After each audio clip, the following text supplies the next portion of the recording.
கதிரேஷன் பேர் என்ன?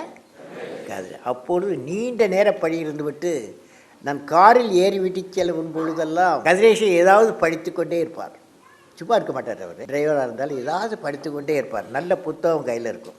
அப்பொழுது ஒரு நாள் என்ன படிக்கிறீர்கள் கேட்டேன். அவர் சொன்னார், சும்மா இருக்கும் நேரம் பார்த்தால் எனது குழந்தைகளின் படிப்புக்கு உதவியாக இருக்குமே என்று படிக்கிறேன் என்று சொன்னார். நீங்கள் எதுவரை படித்திருக்கிறீர்கள் என்று கேட்டேன். அவர் 10ஆம் வகுப்பு வரை படித்ததாக சொன்னார். மேலும் படிக்க ஆர்வத்தில் தான் மிகுந்த ஆர்வம் உண்டு என்றார். என்னால் எப்படி படிக்க முடியும் என்று வினவினார்.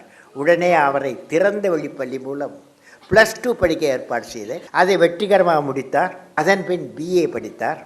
அப்புறம் டெல்லி சென்று விட்டேன். அதனால் அவர் படிப்பை நிறுத்தவில்லை, தொடர்ந்து படித்தார். MA முடித்தார், MPhil முடித்தார். பின்பு அரசியல் அறிவியல் PhD முடித்து டாக்டரேட் பட்டம் பெற்றார். இப்போது தமிழ்நாட்டில் மதுரைக்கு பக்கத்தில் மேலூர் அரசு கல்லூரியில் பேராசிரியராக பணிபுரிகிறார்.